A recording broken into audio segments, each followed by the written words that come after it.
Guys, we had such unbelievable feedback on the last one. We are doing this again. This is another holiday special, but this is the good parts of our live shows, the highlights of the live shows. We don't do that many, but they're super fun. We will definitely do more. We got to get us out there and just busting our hump. I'm on tour, so I go out anyway, but I'll drag Dana and we'll come to a few more cities this year and do it because it's always a blast. We got parts from James Austin Johnson. He was the first one we did, and that was in Texas. He did his Trump. He did impressions. We cracked up. We have Sandler on this. Will Ferrell, one of my all-time faves. Of course, Zach Galifianakis, who is such a genius. And it's kind of more fun with the crowd. You know, we sort of pander to them, but they're always good. They laugh and they stick it out during the serious stuff. But we mostly just crack up and fuck off and act stupid. And that's what people like. And that's what paid for my Honda Accord. So I'm thankful. All right, here you go, guys. Happy holidays.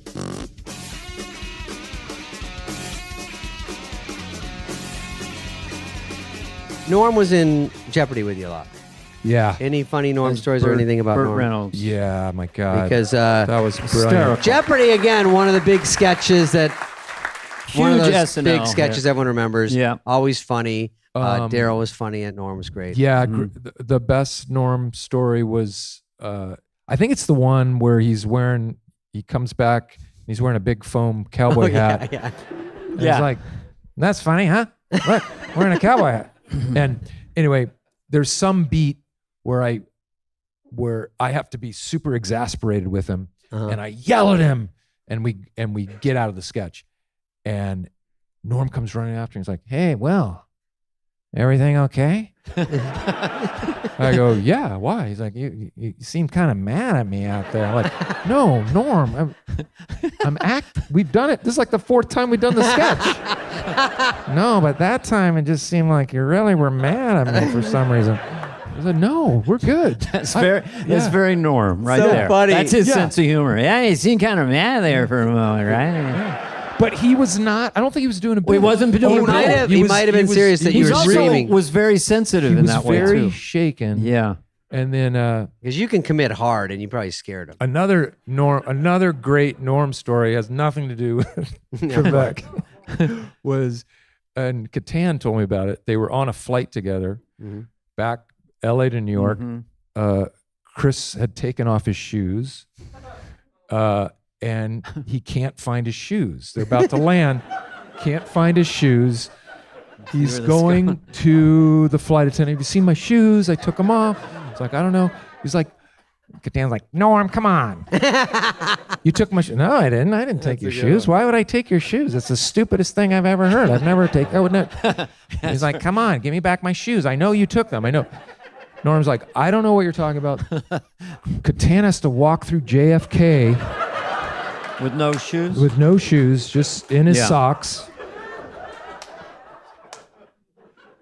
An entire season goes by, and then Catan and Norm are jousting back and forth about something. They used to joust a little bit. And then Norm finally goes, oh yeah, and one other thing, I did take your shoes.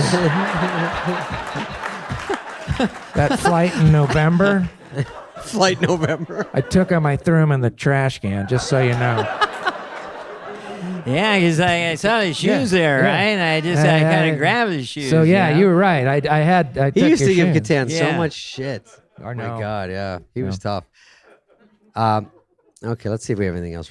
Well, before we let you go. The other thing I was thinking about today, Downey used to give me the great, I loved being... Jim Downey. Great writer. Legendary writer who came up with strategery. Oh, he did. And, I had the A-Team too writing for me on, with Al Franken and Jim Downey. Totally. Yeah. But Downey, I loved being in Downey sketches for a number of different reasons, but the best was between Dress and Air, and he'd do it every single time, and I would laugh hard every single time. He'd go, great job. Take it down about 1,000%.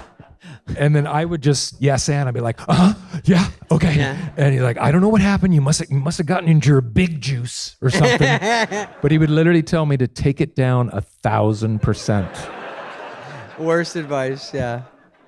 Did you? Made me laugh every single time. And he would never say he's joking. Yeah, No, yeah. yeah.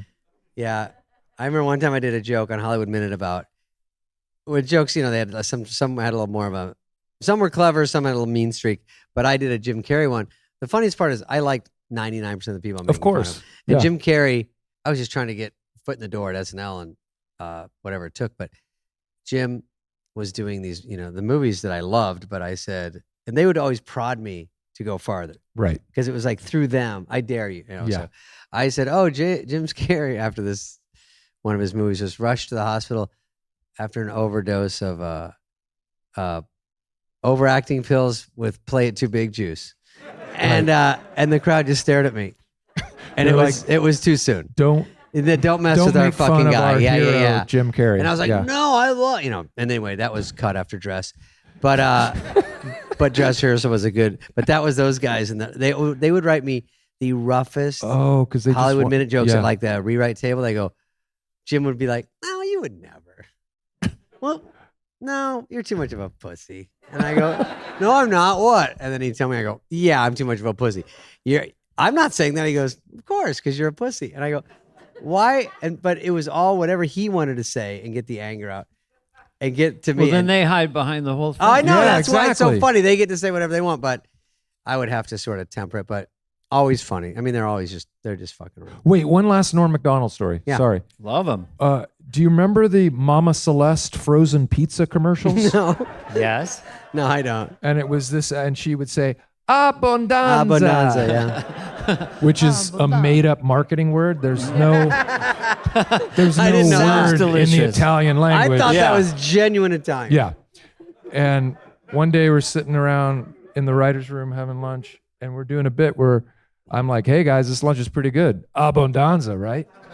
And everyone goes, yeah, abundanza. And Norm's sitting there like, Norm, come on, just say it. Say abundanza. Like, no, I'm not going to say it. I'm like, come on, Norm. Just say it. Abundanza. I won't do it. I'm not going to say it. We get like 15 of us like, come on, Norm. It'd be rude now. We've all said abundanza. You should just say abundanza. No, I don't want to say it. I'm not going to say it. I won't say it. He never would say it. Anyway, that's the end of the story. But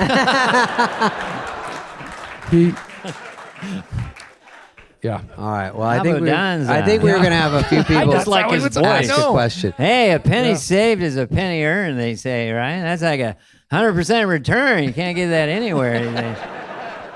Is that what he said? I was just talking on the phone with Norm, you should bury some money, right? Because then later on, your relatives will dig it up and they'll have money, right?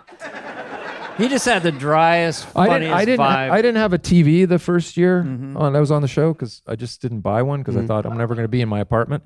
So I'd go and watch the NBC sports feed on like a Sunday. Right. Norm, of course, is in there. And Norm enjoyed gambling on sports. Sure. And we were watching some game and I'm like, ooh, got to watch out.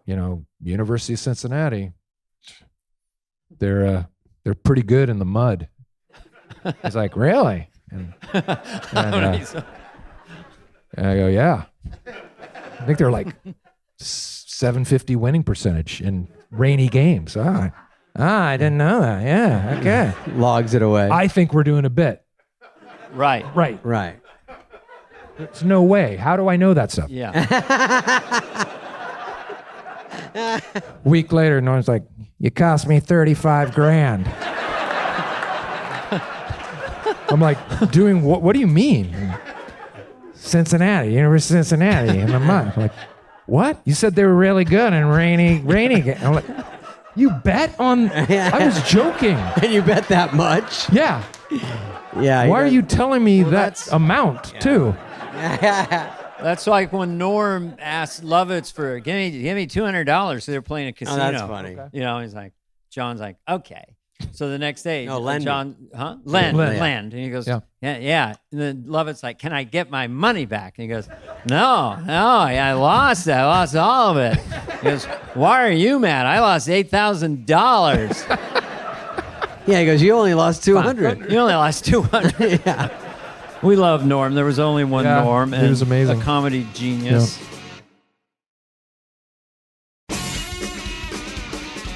The first ferns I saw, these ferns are like tall pine trees by now. But when I saw the first one, I didn't know what it was. Someone just sent it to me, or said, "Look at this." And so I thought it was a real interview. And then it was Natalie Portman, who I love, and so I was, of course, in a jealous rage immediately. And then you were saying some of you had great jokes. Now I won't repeat them because I'm not good at that. But you said so many jokes, and it was so and. For her to play along, and I thought it was real for a while, and then I go, Jesus, this is so weird. And then it took me a while to figure it out, too long. And then so I started going, oh, this is great. And then when you would do them, you obviously didn't overdo it. You didn't do too many. They weren't super long. It was just a great, great bit that lives out there on the internet, which everyone should see. I don't know where I'm going with this. Dana, jump in. Would you like to say anything in your defense, Zach? Well, Your Honor. I mean, speaking of that one, we shot it. That one we shot in a garage, and I think we shot that one in a garage, right around here, right in Hollywood somewhere. And the thing about that one is, there's a line in it, not to be vulgar, but it's something about, did you shave your? Okay, You said Can we hear it? She was in David. V for Vendetta. yeah, and then there's a punchline. Did you shave your V for vagina or Yes. something? That one caught me off guard. To Natalie Portman in a garage. Yes. In a garage. In a garage with Right. loose And tools about. By the way, I barely understand that joke. Like I mean, I know. I think I It saw that doesn't movie. quite- I don't there's- know. there's something funny. off, but the fact sounds that funny. I think it's the fact that I'm asking it. Yes. So anyway, she was, if I remember correctly, she was quite good with the whole thing, and then we sent it to her just to show it to her, and I had asked that joke to be left out of it. I said, "Can you edit that out? We'll send it to her." And her note was, "Where's that vagina joke?" Oh, I love Wow. reading. By the I way, just I began- don't know if that was the exact note. Where is the vagina joke? Something But like something that. along those yeah. lines. By the way, there's Wow. a dog She in just that went up Dana. on the hip You s- meter. Yeah, she's unreal. Yeah. But there's a dog that you keep cutting to, which is even funnier. Yeah, that was. I think that was a real The dog. dog rolls over his back, and then when something dies or just sits there, then they cut over to the dog. Just all right, it all works. And then I Sean Penn one. Sean looked very cool in that one. Huh. Yeah, I'd be scared of that one. And then Sean anyway, Penn can. Yeah, I had a fight with him. I was in a dress at the time, but oh, you he did said hit church me later. harder. He said you can hit me harder. Yeah. There's no problem. So I hit him. I would like to one day talk to him about the one we did. Because They bring it up because it was. It was an interesting. It was an interesting day. Well, was he truly upset, or was he? He was he's very a great quiet. actor. He was very He's quiet. Good. He's a good actor. Yeah. So he can. Or he's a good actor. And I think he may have been ready to deck me in real life. I don't know. Maybe he was doing a method thing, and I don't. So it was he tricky. he held it so serious that you weren't sure if he was serious. He might have been kidding. and I have worked with him. I mean, not that I know him, but he has a good sense of humor. Yes. He really does. funny. Yeah. Yes. Huge laugher, and it loves to go see stand up. But I in that moment, it was. I remember it watching was that. odd. Was it something was it a line that you gave him You that said felt something because tweaked him? weren't you playing your brother or something in that I whole was thing? playing this over the. Well, it's not really over top. There are people like this in the South. Really into him for the wrong reasons type person. Okay, and how does that guy talk? Well, it's based on a character I used to do in high school called I think his name was the effeminate racist, and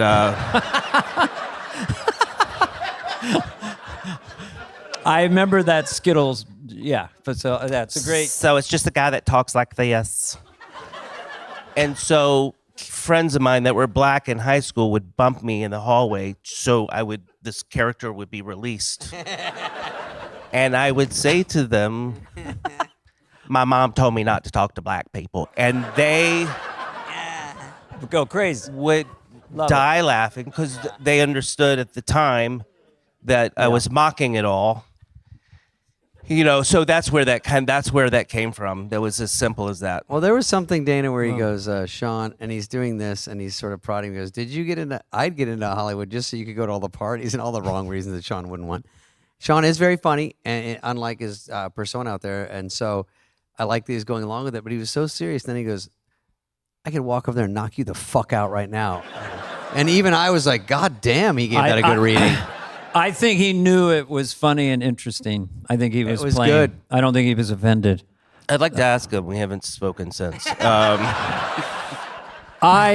His kids and my kids went to school together, or at least played sports together up in Northern California. So I'll talk to Sean. Yeah, ask him. Ask him. Can you I'm fix curious. it? Hey man, I want to smoke. If you could smoke and not get diseases, I would definitely be smoking right now. There's nothing cooler, right? It's like, tell us some more, Zach. Anyway, can we go back to you as a young person then? Like, you strike me as like an introverted extrovert. Like you're shy in a way. I think we are maybe. Well, I think I am, but Yeah. Well, anyway, it doesn't matter. Anyway, but then you have this powerhouse thing that comes out like in high school. Did you go to theater group, or are you just funny with friends, or what were you like in grade school, high school? Just walking around. Just walking around. Just at the Beverly I Center. mean, I think I was somewhat quiet, but I think, humor in my family was seen in very high regard. So my cousins and my brother and my family is funny. I kind of watched them, even as the quiet person I thought I was, or I think I was. So I was kind of this more kind of observant kid that thought maybe one day I could, through my observations, maybe make a thing out of it. And you were thinking that like at age 8, 10, 12? I mean, but young, you got the idea maybe you would do this for a This is going to sound weird, but it was at my parents' conception of me. Doesn't sound weird at all. doesn't My sound weird, right? ultrasound, No. I was killing. My brother Brad, I got 3 older brothers. He swears he remembers being born, and he's serious. Really? Yeah, he has a photographic memory. He just remembers being born. Yeah.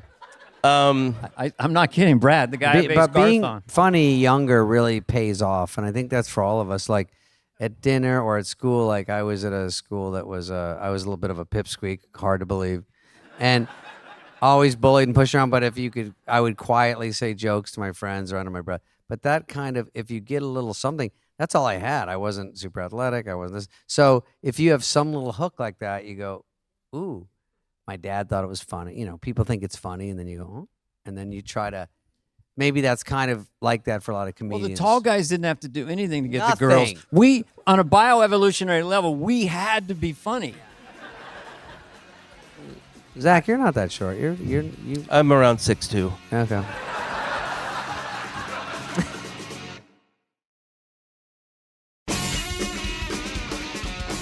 I'm going to break down just for my own amusement. Yeah, sure.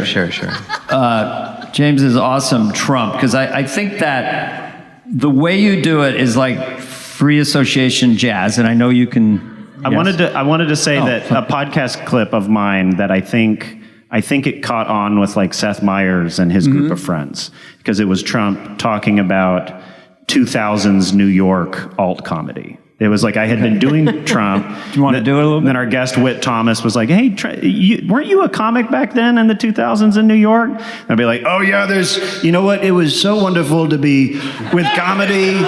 You know what? With comedy, it was never about the shows. It was never about the shows. It was about the diner afterwards. We loved the diner, and I'd be eating pancakes. Excuse me.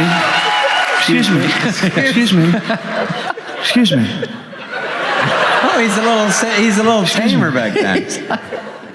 Excuse, can I talk, please? She's not giving me any moment to talk. I'm eating pancakes with Patrice O'Neill, and I just can't believe that I get to do this every night. It's so wonderful. Greatest city on earth.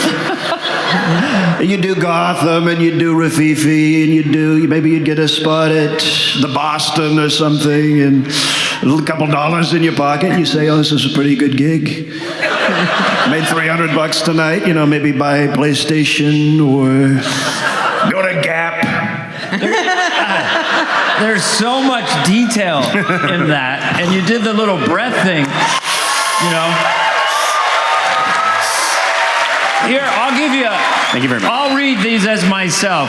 Okay. Like, these are just Trump things that you've incorporated with free association. I bet you never wrote these down or anything, but I watched your thing. Okay. Frankly, let me tell you, you're going to be seeing a lot of it.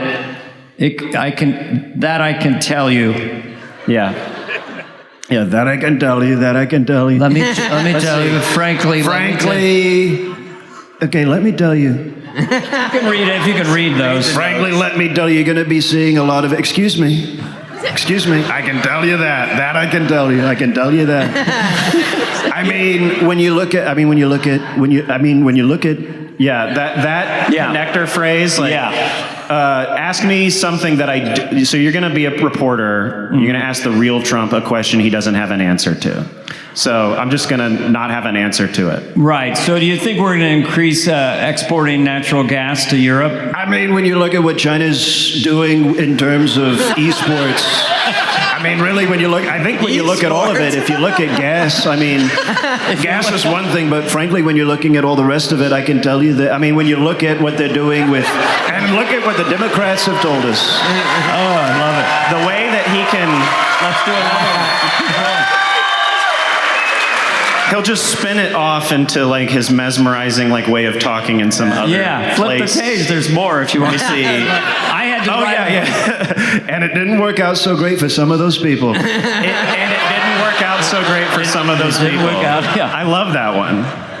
Man, we were all listening to his voice for 4.5 hours every day for 5 years. You're the one who put it all together, and then you made it into this supernatural. And look at what they're doing. Let's see. Look at all of it. Frankly, look at all of it. Look at all of it. And people are very disappointed. Like you wouldn't believe. A lot of people are very disappointed, like you wouldn't believe. That's a big one. There is a level of disappointment that would make your head spin. Frankly, there's so much disappointment. People are angry. What people? What are they angry about? It never matters. He always says anybody. He says someone, and a lot of people are saying very bad things about someone. You're hearing it more and more all the time. It's all very end run. It's vague and it goes into a corner. You know what? Terrible deal, a really bad deal. You're seeing it all over the place. Many people are saying, okay. You're seeing it all over the place. Many people say. And they're saying we don't want that. We're not people who want that. We're not people. We are going to be doing something very soon. We are going to be doing something about it. Nobody knows. Nobody knows. Nobody knows. My favorite was when he was at the rallies during the height of COVID. And he was like, and they can't even tell you what the 19 stands for. It's literally 2020. It's 2020, and I'm like, context clues, what do you think the 19 probably stands for? The 2019 version of the virus? I think that was all I had, but... man. He does say words like old-fashioned words like terrific and fantastic. Things like your dad says, your grandmother... that aren't the vernacular as much anymore, but he keeps throwing them in there. It's so it reminds you that he's. Do you 75. want to do? Oh yeah, he's 75, and it's the mix of the old-timey language and the old-timey way of thinking and speaking about people. But he's obsessed with something rude that Lady Gaga said about him on a radio show or something. Lady Gaga was very, very rude. Not nice. And she was not nice. She was not. There's also the kindergartner thing of just breaking down what would have been a more elegant phrase with with another presidential candidate and just breaking it down to like the caveman fragment, like not nice, very big. Stone cold loser. He's a stone cold loser. I mean, that's where you get the talks like 80s wrestler thing. Oh, okay. Because there's a little bit of 80s wrestler to it, too. Yeah, WWE. Now, you do something, a little birdie told me, you do something, well, where someone could give you a famous TV show and you could talk about it as Trump. Yeah. Okay. Yeah, I can do that. Well, since they don't think this is not pre-planned, you guys yell out any kind of famous TV show? Okay, there's 200. What did you hear? I can't. The A-Team. The A-Team? The Wonder Years? Anything you've heard of. You know what? With Winnie Cooper, she was very beautiful. But I don't think that Mr. Savage, Mr. Savage just needed to wait his turn. I think that he needed to wait his turn with Winnie because Winnie wasn't ready for what they were doing with Wendy. And Joe Cocker is such an awful person when you meet him. With Joe Cocker, that is someone who needs a little bit more help from his friends. I think he probably had to. You know what? They said that he got high with the help of his friends. I said, what kind of friends are that if they're helping you with drugs and they're helping you, and you look at China, you look at what they're doing with Russia, what they're doing with... honestly, what they're doing in Austin, Texas is absolutely awful. I think it's such a terrible thing with the segways and the river and the bats. You know, those bats shit everywhere. Those bats are shitting on all of it. And I said, I was looking around, they showed me the bridge, and I said, we got to do something about this bat problem. Got to do something about the bats because, and you know what they call it? Guano. Did you ever hear that? They call it guano. Have you ever heard that? I said, what the hell is guano? And they said, it's what they call the poop, and they poop straight down the front of their breast. You know, they poop, and you see the poop on their, like, what does it go in their mouths? So we've been talking to Dracula, we're talking to Frankenstein. We're going to do something about the bats because the bats, frankly, should be sleeping horizontally. And this whole thing that Joe Biden and Kamala, they want the bats to be hanging upside down. They want you to be eating bats every night. There needs to be a brazen claim about what something the Democrats aren't doing, but there's like a I mean, come on. Well, that was all from the Wonder Years? Yeah. They were always talking about China on the Wonder Years, I remember. Yeah. You know, it was Savage. Savage was very involved with everything that was going on with China, in terms of China wall and with regard to microchips and supply chain. I mean, it's really awful with Steve Jobs and all of it. I think it's terrible. I think it's terrible.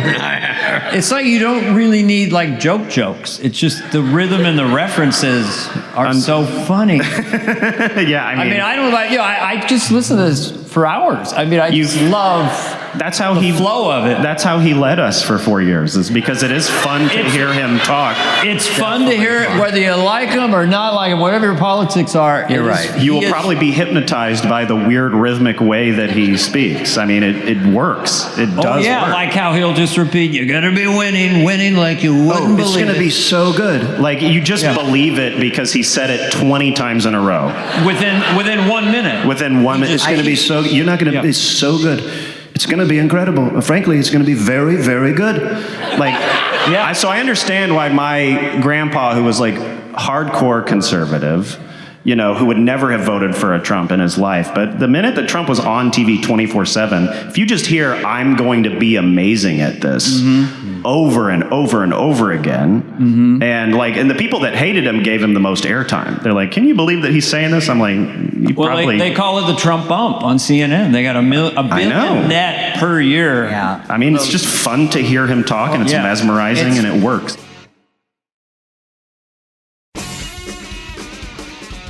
You're going to like this one. Because you didn't really lean on it much, but in the beginning, I remember in the classic comic sense of the idiot. So there's Jerry Lewis is like the king. Yeah. And then I remember you would do the hunched over guy, and he would do that sound. Where did that guy come from? Because that instantly made me laugh so hard because you were so committed. What's that? I don't even know, man. It's very musical. It Can you do more of always it? felt good in a microphone. Oh, I don't even know if that ever got on the air. If I ever did that. I just remember seeing that and really loving it, you know. But Yeah. there's one character I want to break down, unless David has a question, because I'm sure. Go ahead. We're really close friends. The Opera Man, the evolution Yes. of Opera Man, Man. that then became the indestructible killer bit of all time. By the time you got it on the update desk, Yes. with the pictures, and you were mixing. Great wig.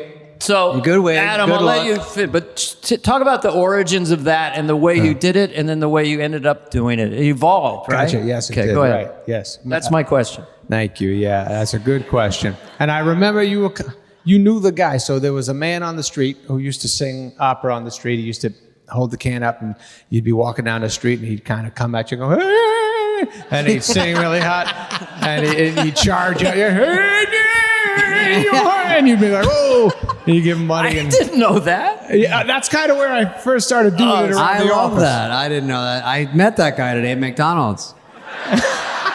He wasn't singing though. He's in between sets. Adam, what would a guy like that be ordering like at McDonald's? How would he what sound? did he order? Yeah. Hey, barbecue sauce. The thing that you can sound exactly opera is one more gift on SNL. If you can Have a voice. If they'd write a singing sketch, obviously Adam wrote a lot of his own, but if they'd write somewhere you sing, you can get in. If you can play an instrument, you can get in. There's so many things if you can do. Dance. So if you do, I didn't do a lot of those things, which was kind of a drag, but Adam can sing so well and actually write songs that are catchy, because a lot of those things you don't update were actually really catchy on top of just being funny. And so that combo is big. And that Opera Man was a fucking cruncher. That always That killed. was a gift from Didn't the you Turners. do it off on the stage next update initially? Yeah, no. First time I did it, it was just gibberish. It was like it was a Subtitles. theater thing, and I think maybe you, or was it Phil? That's what I remember. I don't know It if was I like remember this maybe right. you. But You I were was like, in my office. Yes, and Adam, that's it, that's Adam it. used to go around the office on all fours. So then I hear a little knock, and I'm in my office. So I open it up, and you're on all fours. You go, oh, and then you were asking me to do something, introduce Opera Man, you right? were the man. So I did That's remember right. that. So you were like a theater guy who would say, Yeah. "Tonight, the Opera Man." Yeah. Something like Yeah. goes from the emotion of like trying Yes. to catch the bus. But unfortunately, he misses the bus.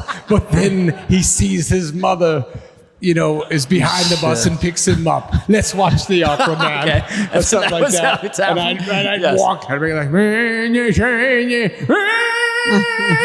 and then I'd see my mother be, something like that. And that was it. And it did good. It did good at the it did table. good. You know, Sandler, it's good But- if you, a trick on SNL is if Adam was probably slightly newer then, but if you anchor it with Dana, who they love. Oh, right. And then he brings you on, then they go, Dana seems to like it. and then they start happy to to like help. the new guy. It helps you when you're new, it helps. Yes. No, it was Dana's the best at it, so that's what it was. But anyways, it did fine. It was up at the table. It did well. Everybody, remember, after a while, they started liking us at the table. When David and I first were on SNL and at the table, and we tried to get on and we do full skits for ourselves, everybody else was kind of like, calm down. That's enough, guys. Yeah, that's enough. Not yet. Not yet. Not yet. Yeah. Right. But then by this time, they were like, all right, give him a shot. And then we did that, and it didn't do great, so Lauren didn't put it on. But then the Turners, out of nowhere, Bonnie and Terry Turner, Great writers. Great They wrote for writers. the show for Great. 8-9 years. Wayne's Yeah. World. Wayne's World. You they, and Mike. Yeah, they were. They wrote the first Tommy Boy draft, too. What's that? They wrote the first draft of Tommy Boy. They wrote, that's right. Tommy Boy, that's right.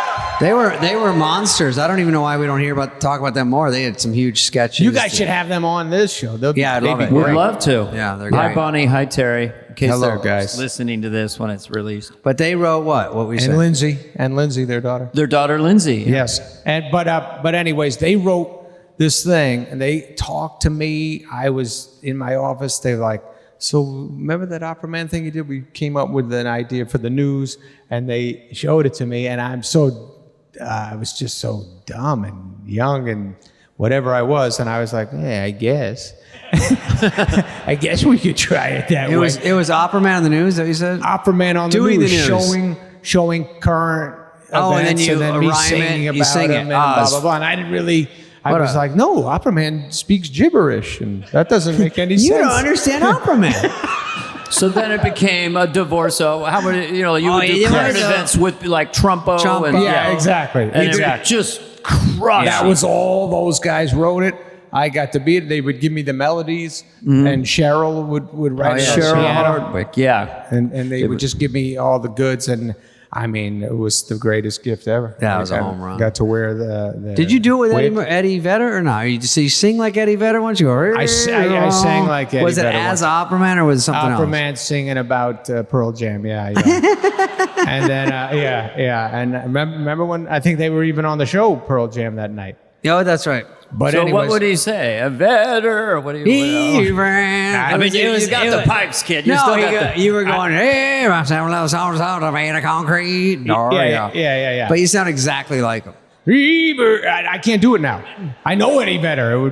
He's It's a certain thing he does. He's got a thicker, lower voice. Than His any voice of us is unreal. It's a juicy voice. We share an office, me and Farley, and then you walk through our office to get to Adam and Chris Rock. So when the door was closed, I'd hear, oh, ho, ho, hey.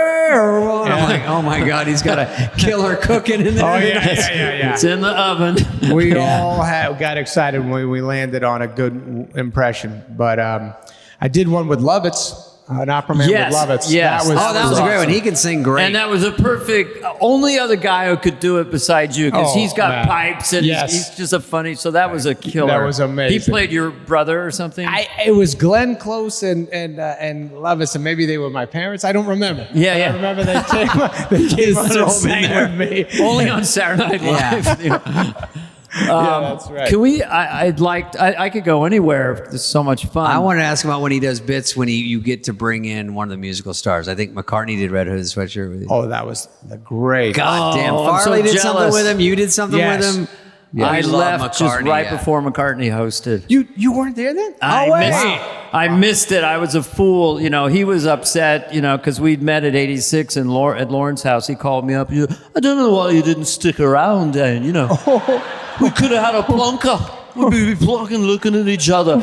I go, who is this? Nobody in Bolton. No, He's crank I calling missed you. that, but you got to do a thing. What did you do with Paul McCartney? It was Red Hooded Sweatshirt. I wrote it with Ian Maxtone Graham and I forget who else, somebody else, and we had dip, I had dip and Dip, dip, dip. shamalama Ba, ding ba, dong and ba, stuff like yeah. that. I say it, and then as it progressed, Kevin Nealon did it with me, and then I said, let's call out Paul and Linda, and Paul and Linda McCartney. We wrote it for him, and then Lorne said, I said, will they do it? He goes, well, you have to talk to them. And so I went to Lorne's office. They were eating, I think. They were on the show or they were just visiting? They were, Paul was the guest. Okay. And Linda was with You him. walk in and you have to convince them. I just had to come in with the dopey guitar and be like, hi, my heart's pounding through my chest. Did you crawl in or did you walk? Hey, I was skip. That was when you were going to pitch it. Remember, you'd skip across. No, I'm making that up. Sorry. Go ahead. So you walk in there. I mean, Lauren's eating Shun Li Chinese, Shun Li, I love and Paul and Linda there. And Linda's amazingly nice, and Paul's amazingly nice. And I sing them the little thing, and they laughed. And then I left, and then I was like, I don't know if that worked or not. But then they said yes, and they. Forever, I got that. I sang with them, hung out with them after the show, hung out. Stella was there. Remember, Stella was a kid. She came to the show. Stella McCartney, the fashion designer. Yes, and she was such a nice kid. She was like our age then, like whatever we were. And let's keep the numbers out of it. I saw him discipline his kids on Long Island. Went over to his house and. I think James had a little toy sword, a plastic sword. He dropped it down on his sister, and Paul goes, "You do that one more time, we're gonna have a problem." So, it's funny to see him as a dad. Yeah, see him as a dad.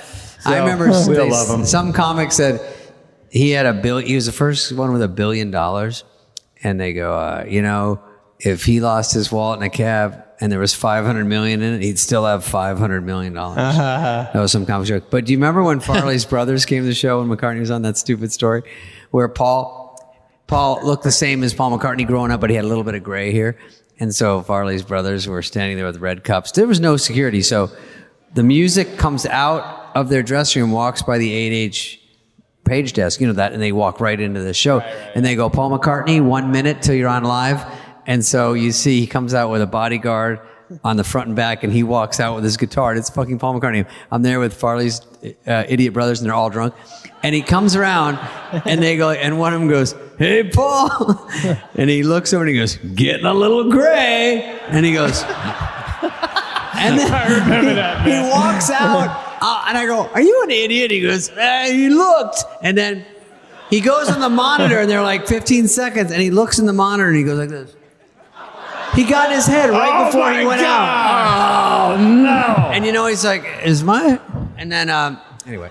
So I will say one of my proudest moments, because sometimes Adam and I would try to write together, or we would all try to think of excuses to all be in the same sketch or whatever. Yes. And the one I like the best is the Gap Girls when we were in the That was mall, all David.